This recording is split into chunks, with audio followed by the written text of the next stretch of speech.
Hey y'all, welcome to another full moon ceremony. We are here to celebrate and discuss the Aries full moon. So this is the beginning of the new zodiac year. We're starting right back at 1 with Aries, which is a fire sign.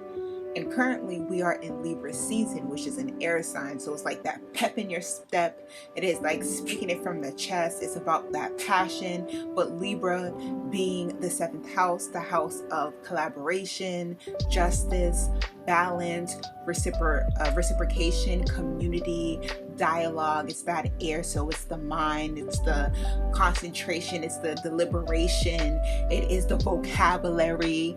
So those are the energies that we will be discussing, as well as we'll be picking out a few of these oracle cards to get a general message for all of the collective. But how has this Aries full moon has treated y'all? Let me know. I will say for me, literally during the full moon, so this would be the day, and then like at night it was the full moon, October 9th. In my local city, we actually had a big community, and not just my community, but it was communities like Cambridge, Somerville, Boston, JP, which is like Jamaica Plain, and a bunch of other organizations that came together to talk about different issues that pertain to the human condition.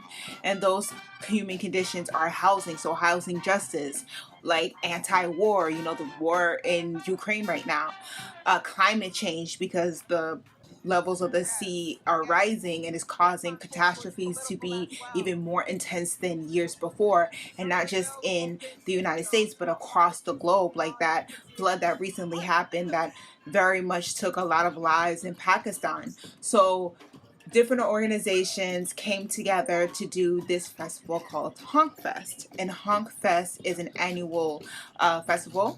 And as the name suggests, cars would go by as the parade is going on, and they would honk. And they would honk from Davis Square, and that's a particular part in Somerville. And people in the Honk Fest and the participants and the watchers would support all the way through Harvard Square. And it was a nice clear day. It was very sunny. There was a lot of people on Mass Ave. It was so packed, which was great. And I think part of it had to do because people were zoomed out and people wanted to communicate, collaborate, see what's going on, see the free things that are going on. But I think in general, it just kind of spoke to the needs of the community and the needs that are important to everyone, regardless of who you are, what your gender is, what your race is, what your sex is, or whatever the case may be. We all need clean air. We all need housing. We all need the earth. We need to prevent or decrease the catastrophes that are caused by climate change. So these issues impact us all, right? So it was interesting that the full moon was the same day as, or the night, but in conjunction with the day of Honk Fest. So that is a representation of the elements, right? The Libra season, which is about that justice, which is about that collaborative, that partnership, the house of marriage, the contracts, balance, justice. We're talking about changing the way that we commune as a society, changing the way that we look at policy, and changing the laws, and looking at better ways that we can engage with each other, get our needs met, as well as support one another. And then with that Aries full moon, it's that fire, it's that carnal energy, it's that bow energy, it's that like act on intuition, act on sometimes impulse, but act on your first thought, your first brain. Oftentimes we get caught up in the who, what, when, where, whys, that we have analysis paralysis and we don't actually go forward. We get stuck in like, well, we got to factor in that, but what if this happens and I don't know, but and next thing you know, you just effed yourself out of doing something that you really wanted to do because of all these other possibilities, factors, and non-factors that are being used to justify why something that can happen won't happen or you don't want to happen, right? We see this all the time. Like oftentimes when we look at history, people had to break the law to make the law. And I think that is a concept people, especially in this day and age of law and order in the police state, people don't really think. They just assume like, oh, civil rights happened, easy peasy lemon squeezy. Oh, women's rights happened, easy peasy lemon squeezy. Oh, immigrant rights happened, easy peasy lemon squeezy. They just think because they are the beneficiaries of these struggles that became wins, or because they didn't live in that particular era, they think that these benefits just happened to happen. People just became enlightened overnight. People just became unracist overnight. Soon as the Civil Rights Act was signed in, all of a sudden no more racism. Soon as women got right to vote, all of a sudden no more sexism. Like, that's not how that works. It's about applying that social pressure, as well as critiquing and analyzing what we believe in, what our values are, and if we are walking it like we're talking it.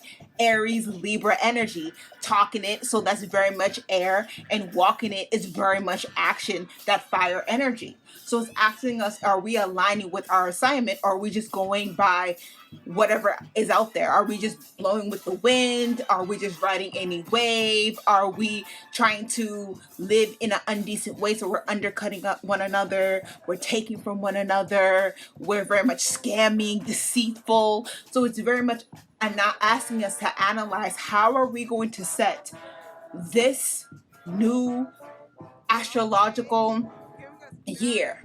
Are we going to stand in our authentic self, us, one, whole? Or are we going to start out fraudulent and continue trying to rearrange the mask? And interesting enough, I just binge watched on the show The Watcher. But before we get into deeper discussion, I'm just jumping right into it because I have a lot to say. Apparently, I didn't even hit you with the singing bowl. Yes, the singing bowl is back. I didn't even exhale with the lavender spray. Let's do that right quick, and then we'll get into the rest of my spiel. So, as y'all know, or if you don't, this is what we do when it comes to the full moon ceremonies. We tap on the singing bowl 3 times, and as I tap, we inhale, and then we exhale. Cool? Cool.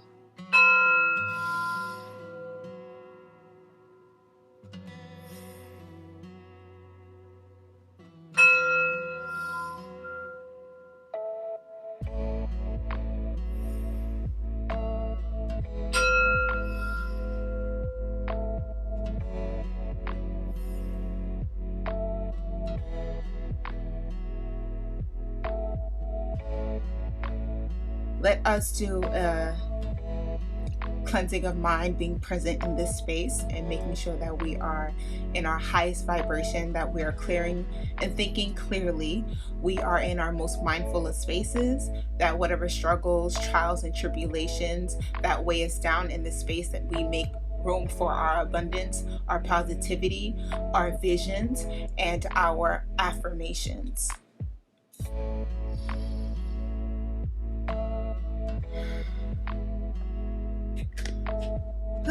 Shay. Now that I am grounded, as I was saying, so I was binge watching on the show The Watchers, and I'm not going to give you too much of a rundown on the show, but it is very interesting to watch. And I do like the psychological thrillers because I like understanding the mind behind the persona, behind the character. I want to understand like why they think the way that they think, or what behavior patterns stuck out to me. And I'm not going to spoil anything for anybody, but what I will say is that it just showed me how much class and race and your authenticity in life through capitalism is very much preconditioned, and it's very much a cage restricted creation under systems that are oppressive and exploitative like capitalism. And what do I mean by that? Throughout this series, you will see that every character that has some type of fixation on the main house that is depicted in the show had their whole lives, their whole dreams, their whole aspiration tied to this house for whatever reason, and each character's reason was different. but it all meant something to other people versus utilizing the house for what it should be intended for. When you think of a house, you think of a place that you lay your head. You think of stability. You think of generations. You think of solid, right? However, in today's economy, today's society, homes are everything but that. They are status symbols. They are property investments. They are retirement. They are petite bourgeois Airbnb investments. They are everything but the basic needs of shelter for human beings. And you see throughout the series what people are willing to do to be able to live their fantasies, their delusions, their virtue signaling, their I've arrived via this house. And that's all I'm going to leave there with y'all so y'all could enjoy the actual movie. But it showed us more about human nature than it did tell us about who solved for X, who's behind this, that, and a third. It was more about the psyche and that need for stability, but more important, that need of validation, and how shelter has turned into the new currency, the new validation, the new virtue signaling. Oh, you have an apartment, I have a house. Oh, you have a house, I have a mansion. Oh, you have a mansion, I have a lake house property. Oh, you have a lake house property, I live in a penthouse in Manhattan. It's this me, I, grandiose. When in actuality, homes, houses, whatever it is meant to for shelter. That is it, that is all. And the lack of shelter due to these arbitrary systems of things like the real estate market and banking, people's whole lives are disrupted. Security, stability, safety, all of that is disrupted by the lack of shelter. And the cure to homelessness or most of social ills is very much housing first. You can't get healthy if you're not housed. You cannot even apply to a job and get a job if you're not housed. Like, housing and having an address, a stable place to stay, is so vital to the human existence. That's why it's part of our basic needs. We need shelter. And the disruption of that can literally drive people mad. And you see that within the show The Watchers, how everybody's whole need for community, belonging, participation, esteem was tied into this particular house. Interesting. So, now that I have given you the rundown on the rundown, let us see where the planets are in the astrology today. So Mercury is in Libra, which is actually for me. Side note, my Venus is actually in Mercury. So when I see Libra in Mercury and my moon is actually in Libra, I'm like, okay, this speaks to me. So my communication should be very solid. But however, Mercury enters into Scorpio October 29, 2022, right before Halloween. Venus in Libra. I have a lot of planets in Libra. I have my sun that is in Taurus. I have my moon that is in Libra, and my rising is Libra, and my Venus is in Taurus. So this should be a very good season for us. Venus enters Scorpio at Sunday, October 23rd, 2022. Mars in Gemini. Mars goes station retrograde in Gemini at October 30th, 2022. Jupiter retrograde in Aries. Jupiter enters Pisces at October 28th, 2022. Saturn retrograde in Aquarius, which is a familiar sign because depending on which version that you're using, but the original ruling planet for Saturn in Aquarius was both Capricorn. So this very much could be a self-analysis. Saturn goes station direct in Aquarius at Sunday, October 23rd. Uranus retrograde in Taurus. Uranus goes station direct in Taurus at January 22nd, 2023.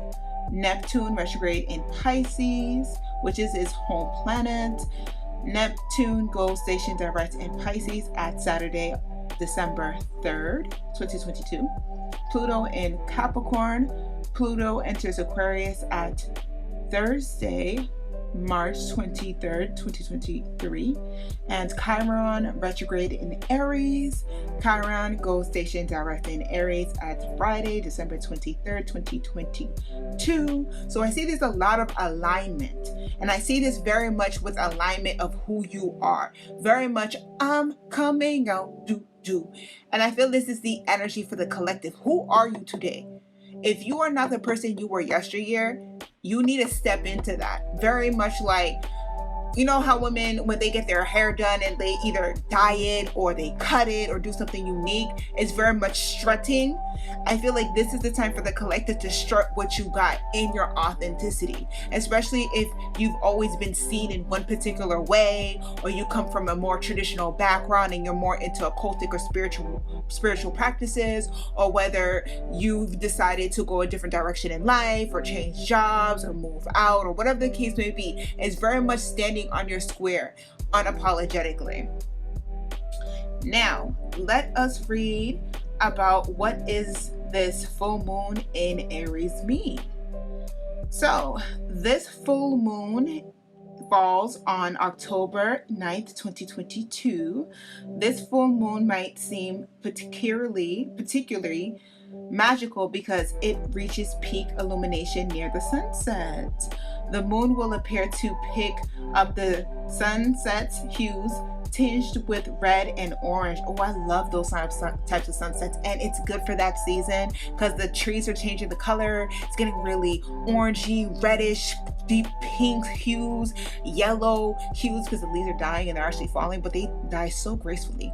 And then when the sunset happens and you see time getting shorter and shorter, sunlight getting shorter and shorter, the sunsets are gorgeous. It's like illumination fire in the sky, except it's the sunset and not actually fire, because that would be bad for the environment.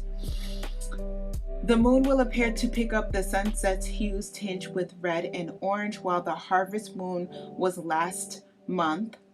The nickname is given to the full moon that falls closer to the fall equinox. October's will seem more autumnal, more autumn-like, I'm assuming, with all the pumpkin spice. I thought it was going to give me more to pick up from. Let's go with Cosmopolitan. They give us more. So let me give you a little bit more information. This is an article from Cosmopolitan, Full Moon in Aries. Full moons are a time for releasing and relinquishing. If you have had an access to your life, this is the time for you to go down the drain through silent meditation, exchanging of thoughts, of spiritual practice. Full moons are a point when we can let go.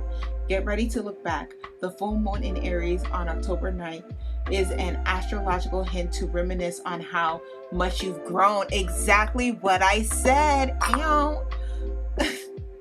Take this guide as a monthly reminder to set and review your intentions. Your horoscope is a prompt for self-reflection. Full moons complete astrological cycles, prompting us to journal about experiences that happen between the new moon and full moon.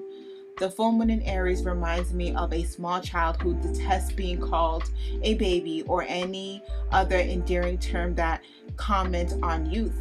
Unfortunately, cold approaches and detachment are sometimes more readily appreciated than childlike wonder and softness.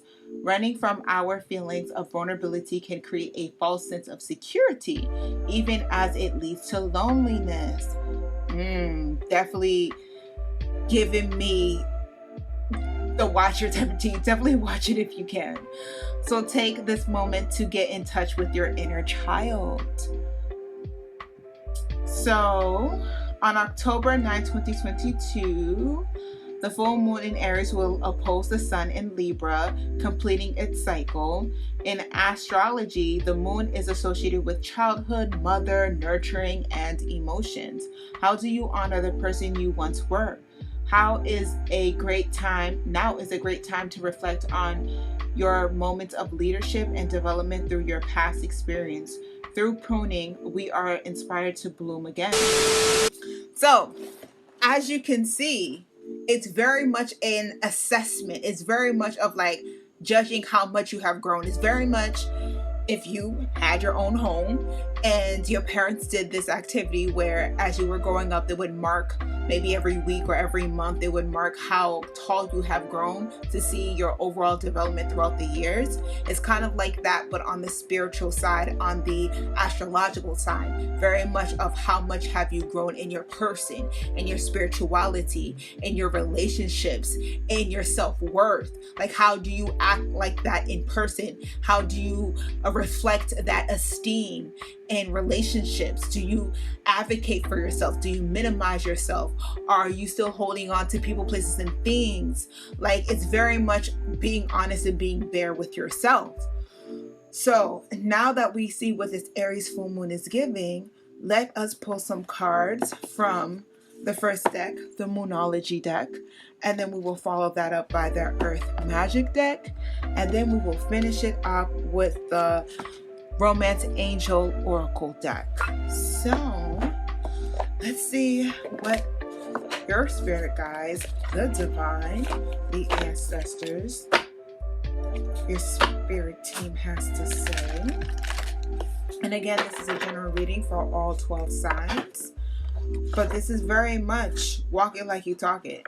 And it's one of those things where it's like coming out the closet. It doesn't necessarily have to be or mean that you're homosexual, but it's very much like if people didn't know that about you, now's the time to act upon it. Like, if people didn't know that you was a vegan, now it's like, yeah, I'm a vegan. And if people were to like clown you about it, it'd be like, well, this is the reason why I'm a vegan, right? I believe that animals are sentient beings. I want to actually live on harm reduction. I don't want an animal to be sacrificed for my consumption. Then it's more like, oh, what's the ethical practices? Maybe it's not just this hippie new trend, this guppy new trend. Maybe that's a practice, a lifestyle, a discipline I might have to get into. So it's very much like standing on it and leaning on it. Like, you're a person who's more leftist, you're a person who might be a communist, or dare even say it, a libertarian, a socialist, or whatever you define yourself, and people didn't know that about you, you could be like, no, I believe in Marxist Leninism, or I am a Kwame Ture, or Nkrumah, or whatever the case may be. Like, these are the principles that I believe in. These are the principles that I follow. This is the discipline that I have for myself. Very much being unapologetic about it, even if people think it's lame or people think that it's weird or whatever the case may be. Very much standing in that and then leading by example, because people are always going to think the new idea is weird. Like I said, to circle it right back around. Like I said, when people's societies have changed and shifted, people just assume decades later, oh, at the time it became the popular opinion and that's what changed. No, it was through fights, it was through struggles, it was through death, it was through the grieving process, it was through an analyzing and self-reflecting if we are actually matching our so-called beliefs, so-called values, so-called interests. Are we aligning with that? We have to mean that in actuality, in practice, not in theory. We have to actually act upon these things that we say that we believe in. So this is the time to do that. And however that relates to you as part of the collective. Show by example, lead by example. Okay, let me get a card for the collective spirit. Actually, let me get a few cards. Let me get 3 cards for the collective. First card.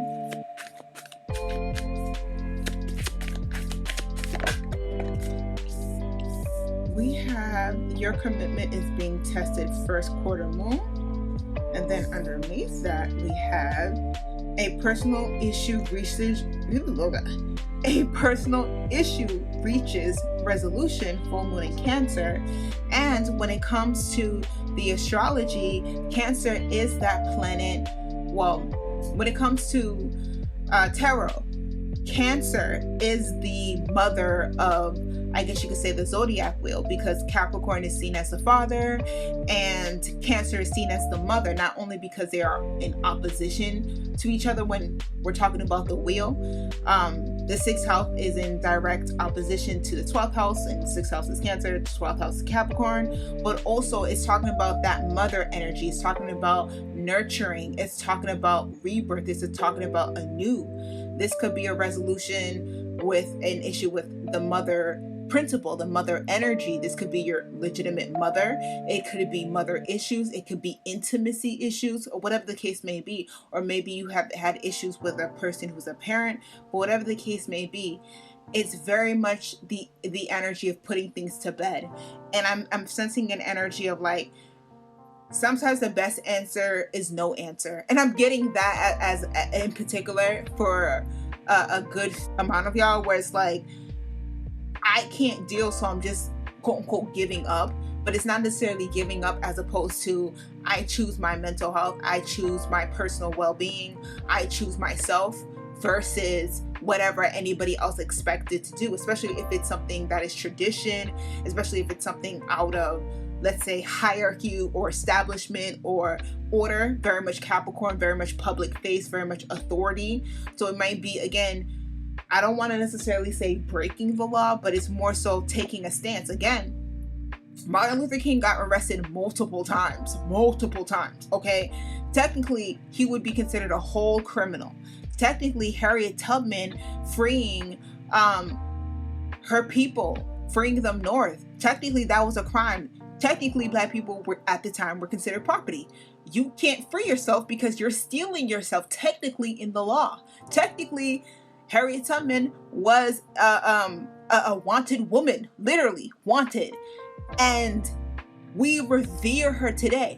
So sometimes you gotta make that good trouble to change the way society currently operates, because if no one challenges anything, women would have no rights, Black people would still be in the field, and Native Americans would just be slaughtered in open view. So like, I'm not saying the system we currently have is great, because this is why I'm saying this is the time to step into your authenticity and live by it, by modeling said behavior. But what I am also not saying is things haven't changed. Now, has it improved? Has it progressed? Is a different conversation. But have things changed? Definitely they have changed. I mean, like, we can see with the technology. I mean, we used to not have Wi-Fi. So like, yes, things have changed. But the question is, has it changed for the better? And the answer is standing in your authenticity and critically analyzing if it has, if it hasn't, and if to what degree. Okay, interesting. As I was talking about Capricorn, y'all saw me shuffle. As I am talking about Capricorn, here we go. We got the new moon in Capricorn. Your hard work is paying off. And then we have a 4th card here. It's Gemini. The answers you need are coming. So I feel like this is a confirmation, definitely, if something that you have been waiting on, praying on, something you've been twisting and turning in the middle of the night, something that you've been asking the high heavens to answer for you, things you've been dialoguing, having all types of long distance communications with your ancestors through. I feel like this is the confirmation that you need, especially in regards to reassessing your authority and your agency. And I say this in particular because it's coming into my head right now. During the last couple of years, it's been this whole movement about Free Britney. And Britney, I think her North Node is in Capricorn, and her South Node is in Cancer. And as we know through the public, Britney Spears has had a conservation on her, that she didn't have any rights over her body, over her work. She was being taken advantage of by the people closest to her. So there was her family. And it's been a lot of public and private folks coming together, speaking on her behalf, analyzing and exposing the Spears family for taking advantage of her, that got Britney to have legal authority over her body. And because Britney is the star, everybody saw her as the cash cow and not an actual human being. And the celebrity world exploited her, the tabloids exploited her, her family exploited her ex-husband is exploiting her and pitting her kids against her for attention and money. She was never seen as a person. She was always seen as a commodity. And I feel like... And currently, taking it back to the astrology, the Earth North Node is in Taurus and the Earth's South Node is in Scorpio. So for the collective, during this Aries full moon energy, it is asking us to rearrange the chessboard. It is asking us to kick old habits, people, places, and things that suppress us, things that drain us, things that take advantage of us. Using the example of Britney Spears in her astrological placement, her North Node in Capricorn, her South Node in Cancer, that mother energy, that manipulative energy, that, for example, mommy dearest energy, or Carrie's mother from the movie Carrie, or even if you watch that biography on Lifetime, I'm giving out movies and TV shows out in this reading, but I gotta say it with my chest, so that's the example. Remember the biography of Gypsy Rose, and we found out that the mother was not only manipulating the public and trying to just grift money from them, but she lied and said her child was disabled, tried to suppress this child's development, treated her like she was a puppet, extracted her teeth, tried to suppress her sexuality. Also, the mother can grift off the people's sympathy. It's that type of stronghold. It's that type of manipulation. And with the Free Britney movement, we got to see all the chessboards who were eating good off of Britney's enslavement or imprisonment. And during this energy and this full moon cycle, it is asking us to break free from that cage, whether mentally, emotionally, psychologically, physically, sexually, however this relates to you. It's very much free yourself. Don't wait on someone else to free you. You free you. With this new energy, this new current time and space that we're going into, this is the time to cut those ties and to call people out on their bullish and show people the truth of what's going on, and showing that there can be a different way when it comes to uniting in solidarity, working together, and advocating for the greater good, not just for you and yours, but how is this going to benefit society? Again, we all share this one earth. There is no, climate catastrophe is going to happen on this side of the earth, but that's not going to affect me. That does not exist. We share this one earth. So I feel like with this particular energy, especially with this, your hard work is paying off. Y'all might be in a situation where it's sticky. Y'all might be in a situation where it's tough. Y'all might be in a situation where you feel like you are barely above water. But I hear and see within this energy that your hard shell and your perseverance to keep up the juggling act, keep up the energy, the consistency, the long trekking, keeping that focus and keeping on with your ability to persevere and be resilient with this hard shell being this crab right here. It's paying off with this Capricorn energy, this Ram energy, this goat energy, right? Or this goat energy, I should say. Rams are Aries, and this is the Aries full moon, but Capricorn in particular, another cardinal sign. Cancer also is that cardinal sign. It's very much the energy of go. You know what's right for you. You know what your heart is in, like if your heart is in it, you know, and you feel as if like this ain't it, like whatever this thing is, it's not it. You gave it all you could give, and now it's time for you to just separate and just go your separate ways. And I feel like with this energy, it's not even like you have to convince yourself, as opposed to you see it for what it is. You can't like rearrange the mural. Very much at Maya Angelou, when someone shows you who they are the first time, believe them. And I feel like you're very much in that state of you see it for what it is, and you have to act accordingly, because no one else is going to do it the way that you need to do it. So you have to take that full card energy, Aries energy, that leap forward. You have to set that precedent, because no one else is going to do it, and no one else can do it like you can do it. And I feel like you have the wit, you have the strength, you have the mental fortitude, you have the language, you have the navigation, you have the strategy, you have it. Now's the time is to put that into implementation, right? And I feel like if you've had energies that were very authoritarian, or you were dealing with someone who was a narcissist, or someone who was controlling, or someone who's combative, especially if it has been a female person. It could be a female authority figure, a boss, a mother, a partner, whatever the case may be. It could be a daughter, whatever the case may be. I feel like with this particular energy, you win by losing. And it's interesting because the old saying goes, you can't win for losing. With this particular energy, it's the opposite. You win for losing. What does that mean? You broke it, you bought it. Whatever you're dealing with, I feel like you have a legitimate claim. You have to phrase it, especially if we're talking about a legal matter. You have to phrase it in a particular way for the issue to register with people, right? When we talk about, for example, an increase in minimum wage, people will say, well, hey, the economy sucks. There's supply chain issues. It is what it is. But if you can't explain why you need more than $7.25 an hour for minimum wage, then people can always dismiss you. But when you say the minimum wage hasn't increased since 2008 with Obama, right? When you can say that the average person working a full-time job, so this is $40 an hour making $7.25, there's nowhere in the 50 states of the United States that they could actually rent a one-bedroom apartment.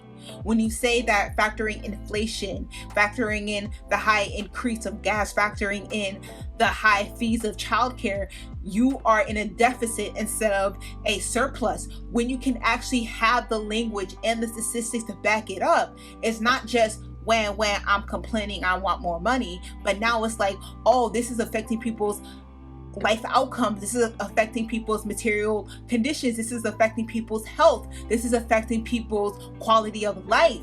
Then it's like, oh, this is a humanitarian issue. This is bigger than just what we could dismiss. And I feel like with this particular energy, it's very much showing with an action why whatever the current mode of operation isn't working, but you need to show it with an action. But you also have to have the backing, you have to have the knowledge, you have to have the strategy, and you have to have the fortitude to stick it out. But I see with this, your hard work is paying off. You've already strategized. Now it's like, put that into implementation. It's just your commitment being tested, but it's where your heart is. Are you halfway in, or are you all the way in, right? And then with Gemini, this could be siblings. Gemini is the third house, and it is the house of siblings, communication, artistic abilities, sometimes that Kanye tease, but nonetheless, it is very much that creative, that mind, that brainy, that ability to make something out of nothing, reconstruct the elements, even that magician energy, right? Gemini, Virgo energy with the magician. I see that once you employ on these strategies, once you start acting upon what you have been guided to do, you'll start seeing the results that you desire, but not just the results that you desire.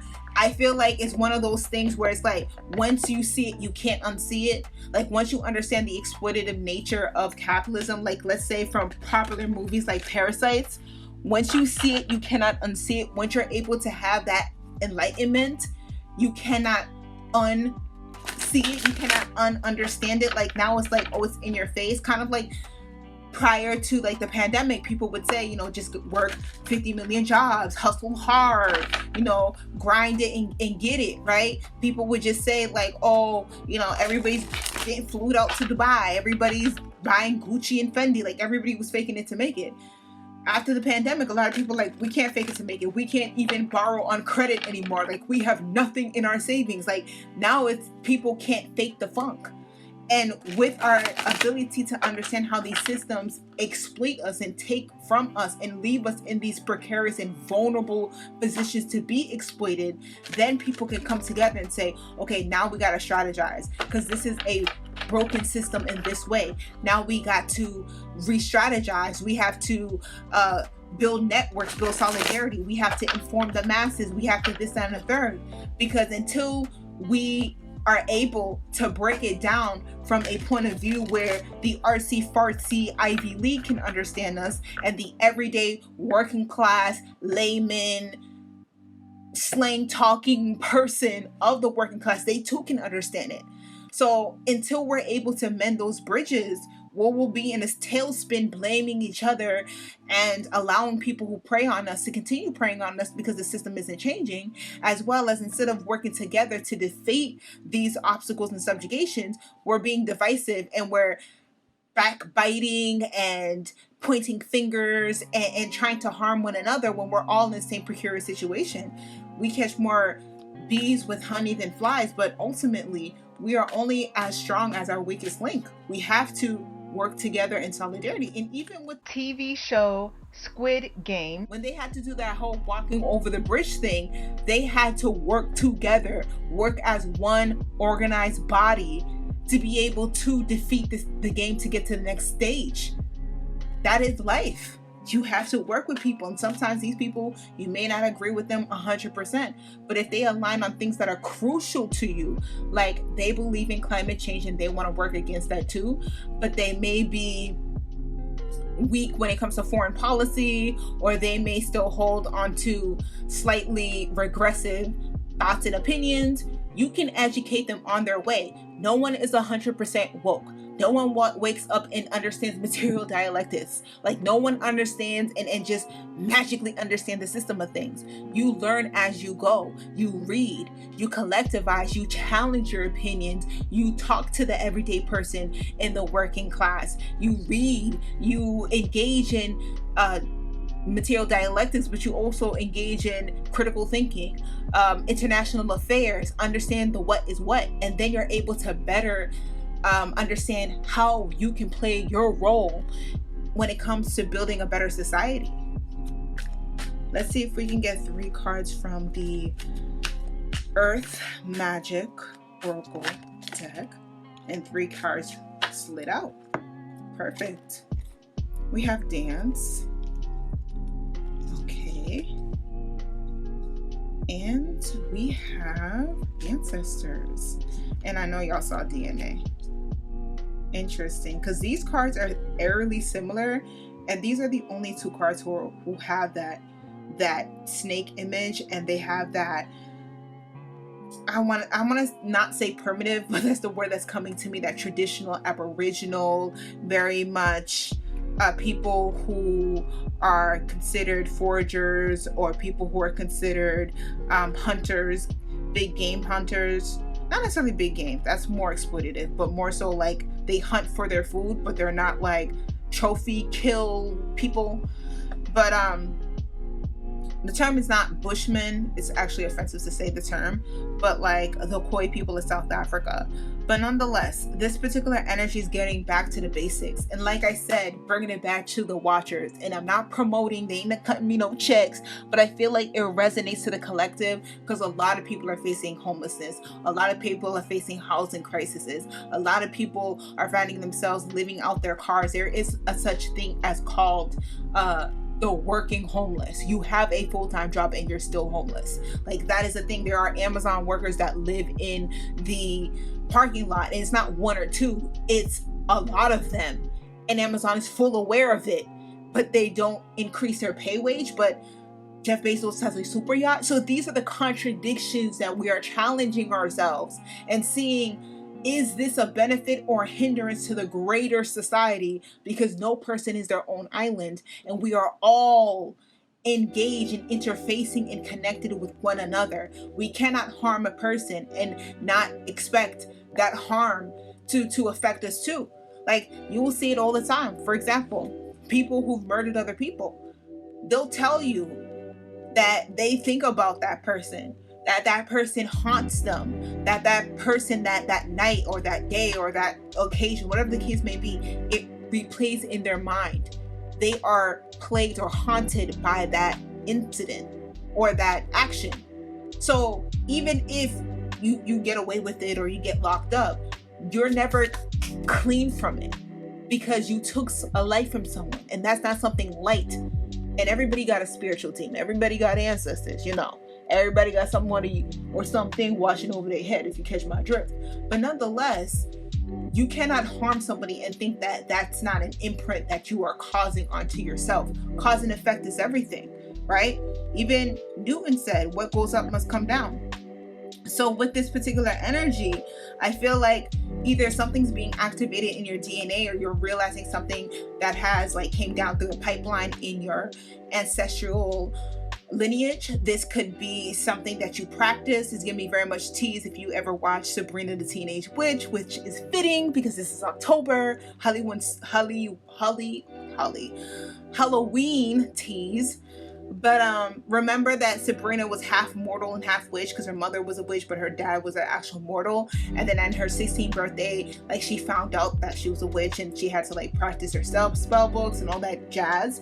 I feel like it's something like that. It could be something passed down from the mother matriarchal line, but it could also be like something you discovered about your culture, discovered about your community, something that you've discovered that has interested you, something that is deep, something that is earthly, something that is rooted, something like a house or something like a tree. It's like something in you is activated, something's in you that you see and you cannot unsee, and now you have to act upon it. With this dance, especially when you're feeling tired, you're feeling weighed down, you're feeling tight in your joints, you must move. You must move, whether it does mean dancing, whether that does mean exercising, yoga, whatever the case may be. Get to moving. Nature walks. It's beautiful out. Even if it's a little chilly, get yourself a jacket, watch the beautiful foliage change color. Do, be, exist. Because when you're in your head and you're upset and you're being weighed down by the world, the only thing you're doing is stewing in that energy, and it's not helping you, and it's only reaffirming your own doubts and your own negative energy, whether you are imposing this on yourself or other people are imposing this on you. It creates a cycle that creates I don't want to say it in a simplistic terms of like, oh, it creates negative vibes, but it's not just negative vibes.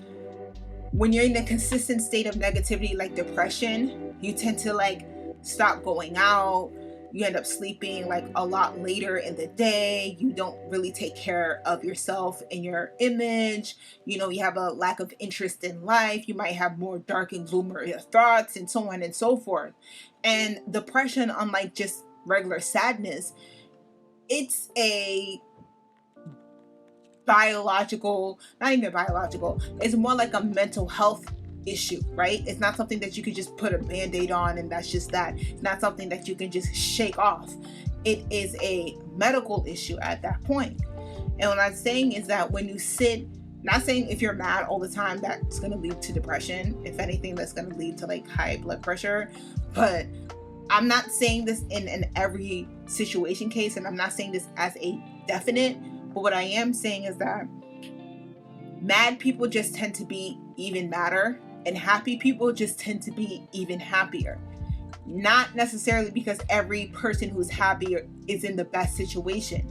Every person who's happy does not have a roof over their head. Everybody who's happy is not living their best life. Everybody who's happy isn't rich. We know this, right?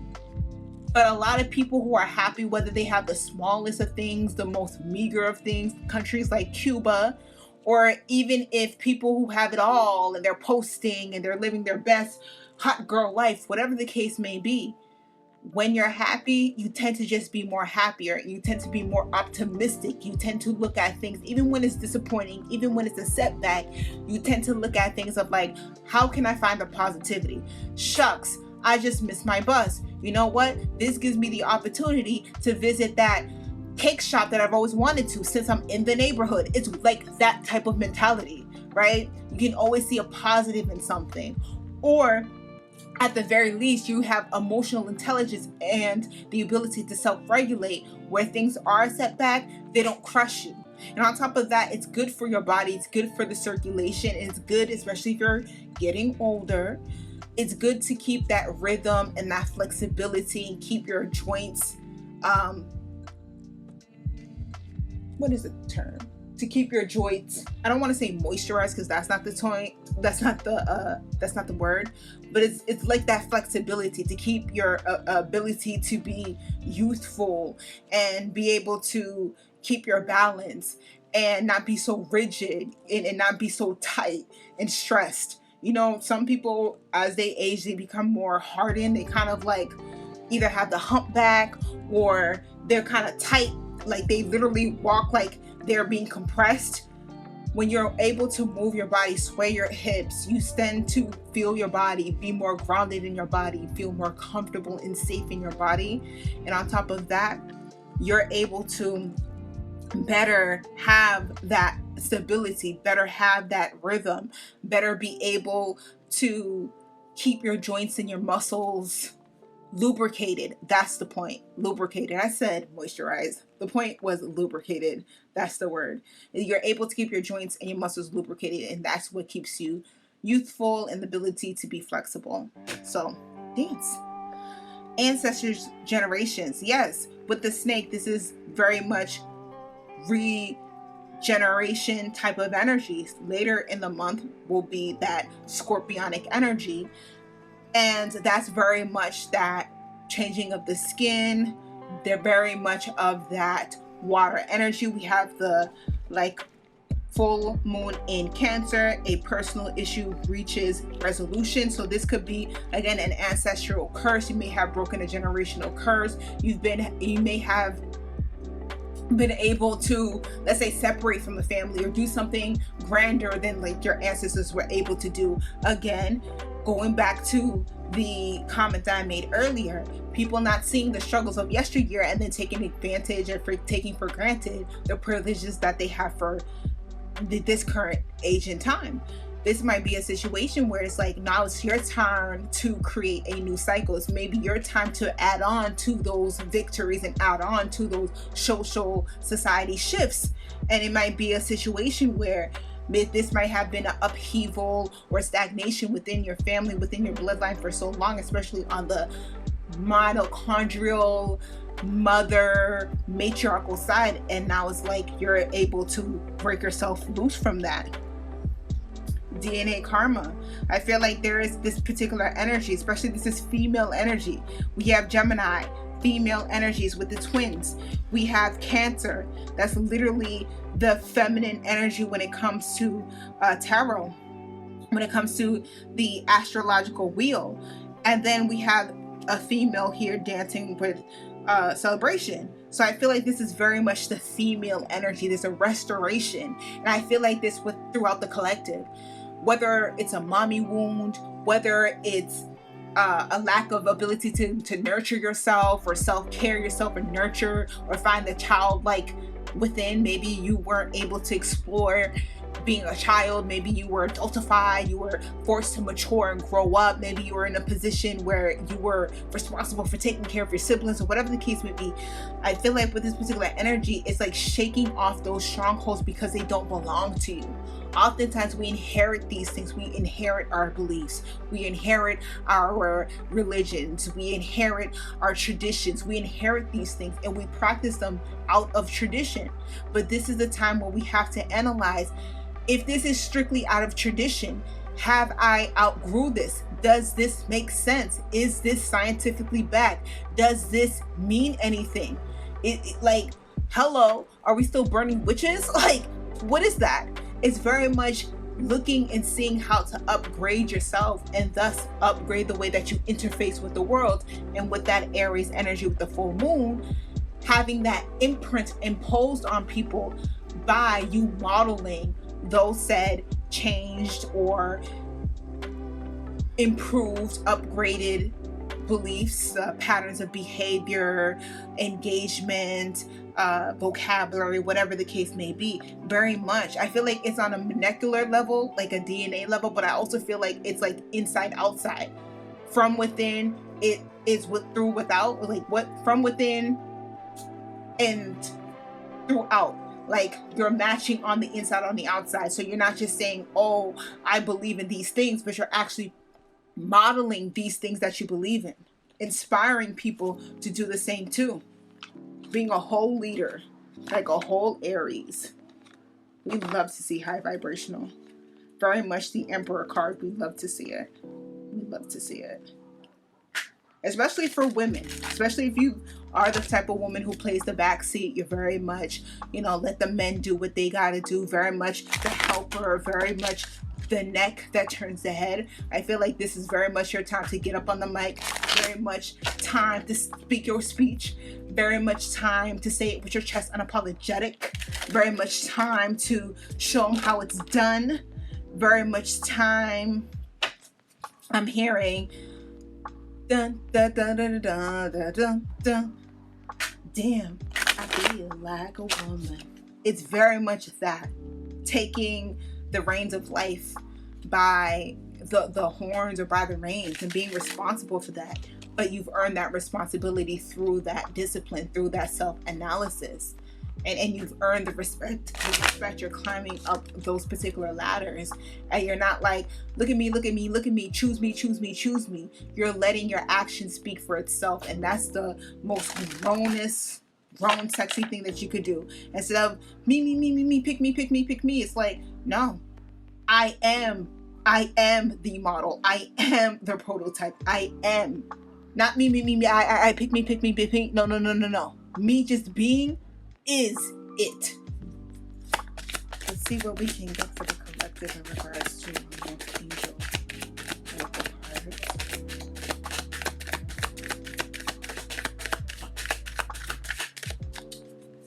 Let's see. Here we have religious factors. Your love life is influenced by your religious upbringing and spiritual path. Again, that not necessarily religion the way that we see it in the sense of like Abrahamic religions, but I'm seeing this more of tradition. I'm seeing this more like generational behaviors. I'm seeing this more like the ability to see how everything's interconnected, even being able to break it down from a Marxist material dialectic point of view. The ability to say,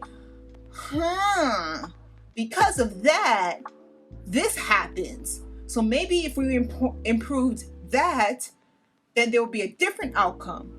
And the outcome that we more likely would benefit from, or would be better for the collective or better for the person. It's very much analyzing, does this work for the many or does it work for the few? And if it works for the many, how can it be even more beneficial?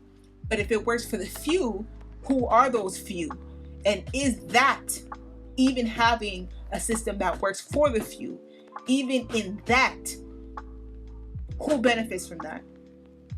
And why? Let's see. Very much testing the waters, very much analyzing why, what is, philosophical, self-development, personal development, self-actualization. Make the effort. Great love is worth taking the steps you're guided to take. I feel like on this journey of walking it like you talk it, you're gonna meet someone, and I feel like, you know what this is giving me tease of? This could be very much like your happily ever after for a few. This resonates with. If you've ever read the biography of Malcolm X, when he came out of prison and he transformed, he read all these books, he became more awakened when it comes to class consciousness, when it comes to spiritual warfare and things of that nature. He joined the Nation of Islam. And then that's when he met Betty Shabazz. And at the time, a lot of people found Malcolm X very attractive, but he was just focused on enlightening Black people when it comes to capitalism, getting Black people disciplined, letting go of bad behaviors like gambling or drug using and things of that nature, right? Trying to uplift the masses, the collective. And as he was doing what he was doing, the one woman who was close to him, which was Betty Shabazz, she wasn't checking for him. She wasn't chasing Malcolm down. She wasn't complimenting him. She paid him no mind, because not only was she accomplished in her own right, she was a doctor, but also she was there in the Nation of Islam because of her own righteous beliefs. She wasn't there to get a man. She wasn't there to impress Malcolm. So when the girls were like, trying to get Malcolm's attention, he was very much intrigued by Betty, because Betty wasn't caught up in anything. Betty was dedicated. Betty walked it like she talked it. She was disciplined. She reflected his standard of beauty, which was dark skin, whereas Malcolm X was light skin. She was well versed. Like, he was attracted to her mind, but he was also attracted to her public image, right? She was who she was. She wasn't like, oh, Nation of Islam, this and the third, when it came to the temple or whatever. But then in the streets, acting totally different. She wasn't a hypocrite. She wasn't a coward. She was a woman of value because she meant what she said what she meant, and she acted upon it, right? Unlike people we see today who will use popular language or use trendy movements to benefit themselves. Sean King, Rachel Dolezal, they will use the Me Too movement, Black Lives Matter. They will use these real issues that affect everyday people, especially the most marginalized, the most vulnerable to be victimized, and then make it about themselves and never actually change the system of things.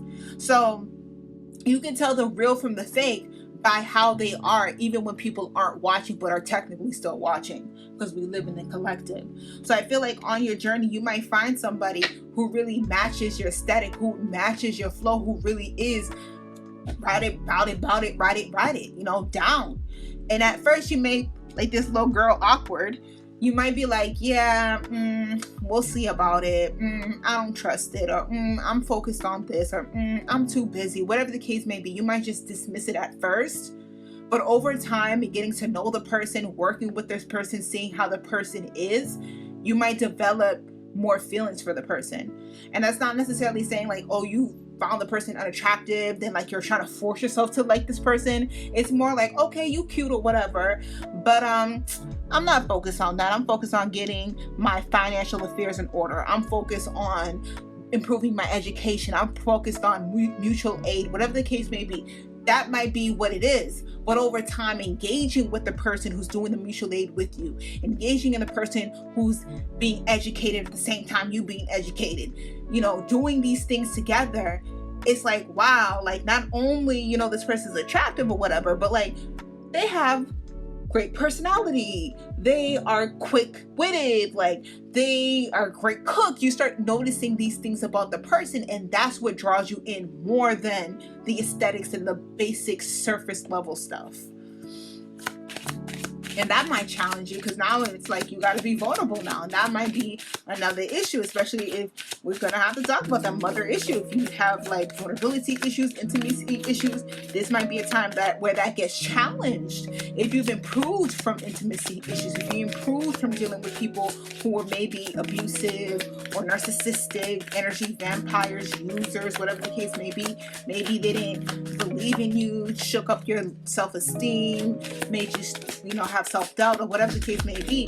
This is the time where it's like, if you've healed from that, you've rejected that, you cut those ties, you went to therapy, you did that healing work, this might be the time where it's like, okay, now you're on a fresh new chessboard. No pieces have been moved. Everything has been organized and aligned. Fresh board.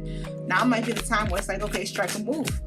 Now that it's fresh, you've learned, you've healed, you've transcended, and you've ascended.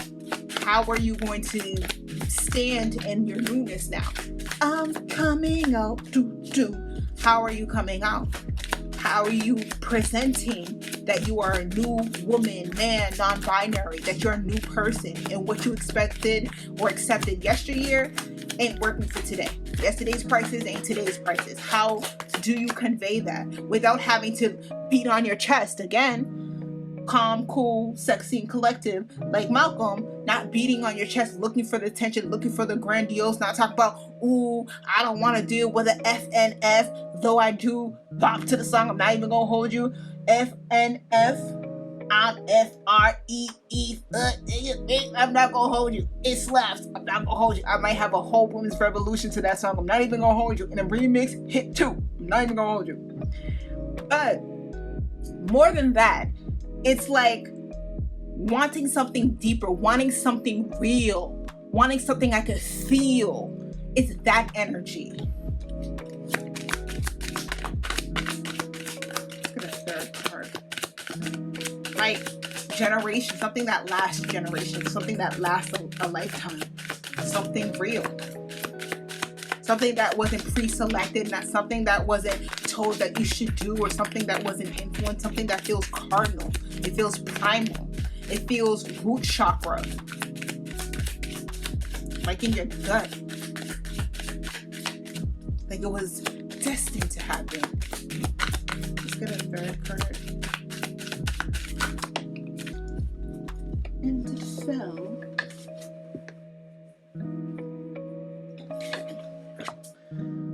We have pay attention to the red flags. The signs are cautioning you. Okay.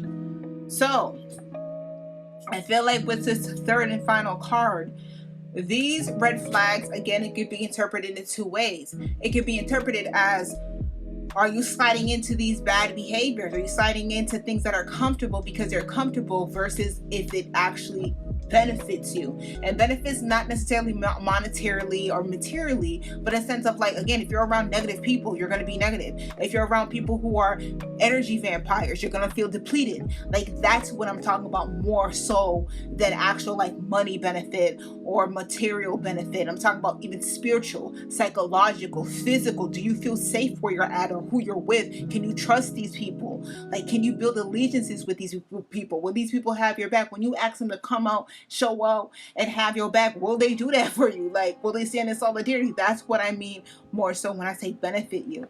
And pay attention for the sort of red flags. I feel like with this, you might be over giving, or you might be a person who tries to see the best in someone and you're not seeing it for what it is, and you're putting too much stock into something or someone, and it's one-sided or it's actually detrimental. Again, it doesn't have to be like financial. It could be spiritual, it could be mental, it could be whatever. As well as on the other side, these might be red flags that don't exist. This is why it's important to do that healing work to recenter your nervous system so you're not always anxious, or you're not assuming bad things are automatically going to happen. Like, oh, nothing good happens to me, everybody takes advantage of me. And then you actually bring that into manifestation. And even if you are the victim, if you're not setting up boundaries, if you're not putting in limitations, yes, you're going to just set yourself up to be victimized and taken advantage of. And as unfortunate as that sounds, if you know you're around shiesty people, then maybe you should get away from shiesty people so shiesty things don't happen to you, you know? So with this again, to tie it up, I see this as, it could be a situation where you're trying to see red flags in situations that don't exist. It's like, before they get me, I'm gonna get them, or before they get me, I'm gonna see what it is. You know, you're not gonna fool me again, like, ha ha. But it's really like seeing things that don't exist. It's like seeing a shadow and thinking that it's like the boogeyman, but it's really your imagination. It could be one of those, it's just my imagination once again, running away with me. I feel like with this particular energy is very much giving me teas of a particular person who might be, you know, not necessarily all the way healed like they think they are, and still might have some of that residue, who are seeing red flags, or, you know, let's say the person doesn't like the same rom-com, so it's like, oh, can't date. I mean, what psychopath doesn't like the Titanic? I guess it's over. I guess it wasn't meant to be. What if he's Jeffrey Dahmer? You're psyching yourself out of a good thing. And not only are you psyching yourself out of a good thing, you sounding crazy, and you're sounding like you have not done the real actual work. Because not for nothing, motherfuckers be crazy out in these streets. So, like, yeah, they could be the motherfucking Jeffrey Dahmer. But I would assume someone who has the emotional intelligence, someone who is secure in their self and their surroundings, someone who has the ability to do background checks and to verify information. So, I mean, I would hope you would be adult enough to realize that people be out here scamming. So don't put yourself out to be a mark, to be fish, to be a whole motherfucking sending duck. I would hope so. I would hope you're not the type of person who would give out your whole credit card information, your whole social security, everything that you are, your whole DNA print, everything, your whole blood sample on the first date. I would hope you're not that person. I would hope you would have more common sense than that. So with the red flags, it could be seeing things that don't actually exist because of the past and the trauma that came from it. But it could also be not fully doing that shadow work and being able to see, again, karma, DNA, ancestors, generations, not having the ability to see that this is a bad pattern, this is a habitual pattern, or this is a pattern within the family line, and repeating said patterns. It could be relationship styles, it could be parenting, it could be whatever the case may be, the ability to self-analyze. And before I wrap this thing up, and since I've been talking about these TV shows and these Hollywood productions, I love Abbott Elementary. I'm not gonna hold you.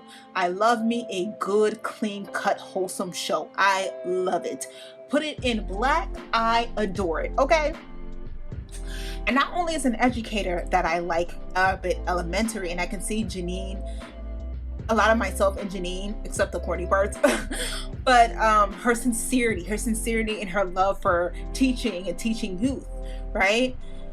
The latest episode, we saw Everybody Hates Chris, big-headed ass. I don't remember what his name is on the TV show, but you know Everybody Hates Chris. You know that man. That's his unofficial name. Like Urkel is Jaleel White's unofficial name. You know Everybody Hates Chris. He had an episode where he had a young child who was disruptive, and he was trying to gain order in a class to teach the class. Well, long story short, he decided to take the authoritarian, listen to my order, if you disrupt me, go into the principal class, and he did it in such a manner where it's the typical, like, fed up, annoyed, just get out my class. And it caused the energy of like, ooh, you're in trouble. You know how kids are. So he thought he was doing the disciplinary, making sure checks and orders in the classroom. But throughout the episode, we see how, his name is Gregory. That's his name on the show, Gregory. Everybody Hates Chris. We just gonna keep it with Everybody Hates Chris. He had to see it from a different perspective, where it's like, when you send these young kids at that to the principal's office, you're already setting them up to be the quote unquote bad kid who doesn't listen. That follows his reputation. He gets to the principal's office. He's a kid. He's crying. He's snot-nosed. What is the principal supposed to do? Ava, I remember her name. What is she supposed to do? Cuss this kid out, body slam this kid, threaten this kid's life, smack the kid up some way, somehow. Like, what is she supposed to do? And then on top of that, how does that make the situation any better? They're already traumatized. They're already fearful. They think they're about to get arrested. They think their parents are going to yell at them. Like, what is she supposed to do? They already know that the kid is already in hot-ish coming to the office. What extra performance should she do to make the kid feel really, really bad when they're already crying? They already feel bad. So the way that she worked with children who had, let's say, not so great behavior traits, what she did was actually soothe them.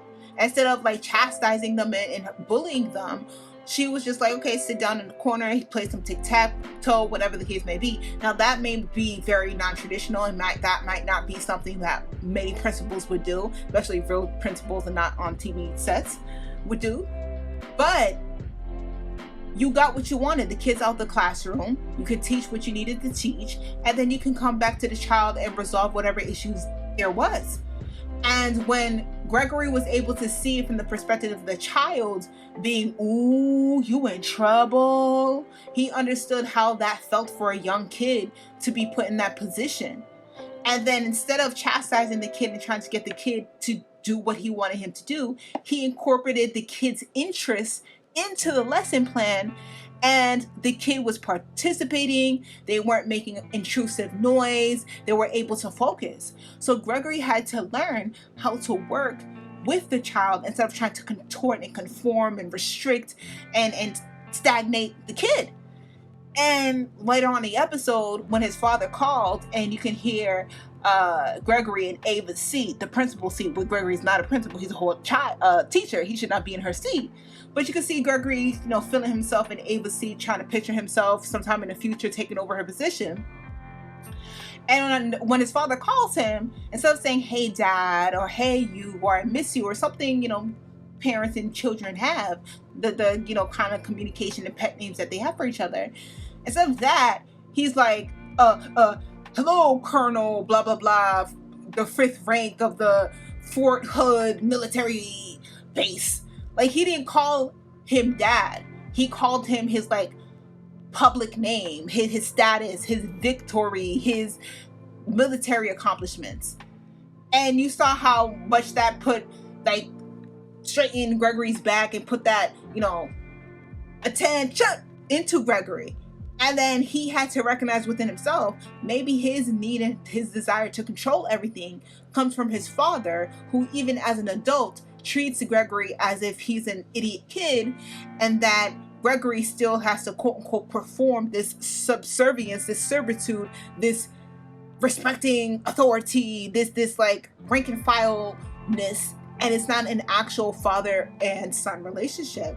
So oftentimes when it comes to these sticky situations, it's a generational thing, it's a traditional thing, and we don't question these beliefs and these behaviors until we are pointed out that, hey, this might be a little outdated.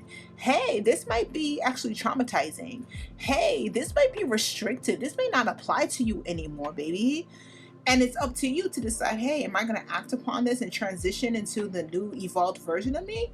Or am I still going to hold on to these ways and these belief systems because I'm so accustomed to them and people rely on me to play these parts? So, as always, we glowing up in this thing.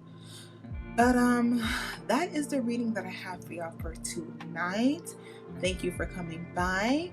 If you enjoyed this video, please give it a like, comment, subscribe, and share.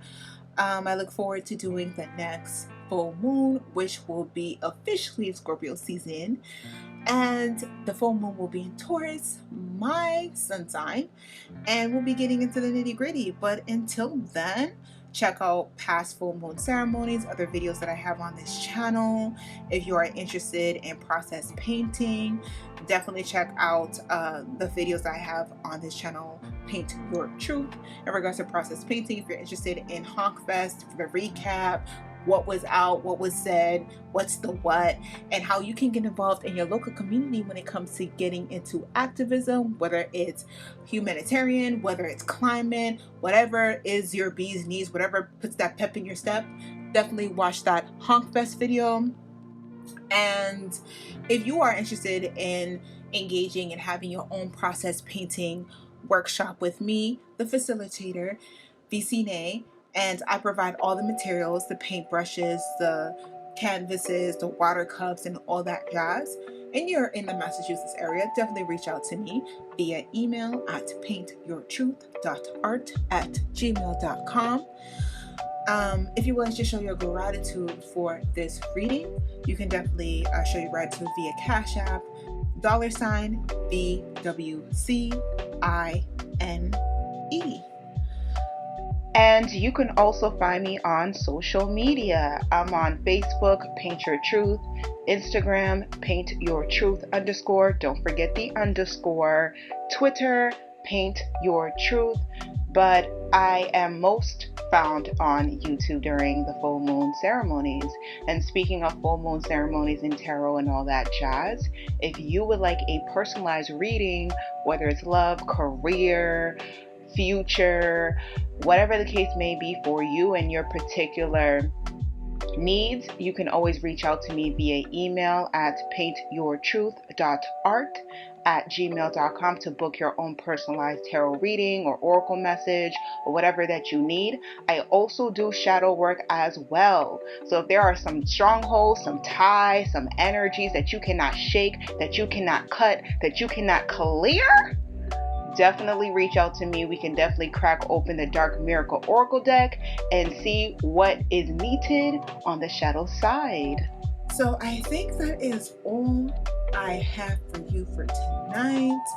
Again, starting this new astrological period, come into this with your authentic self, however that looks for you and however the context of your personal storyline plays out, because how you start it is how you finish it, right?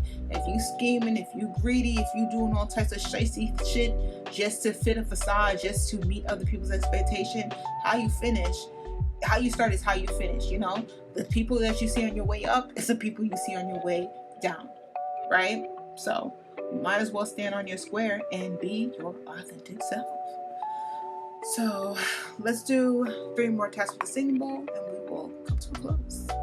Inhale and exhale each tap.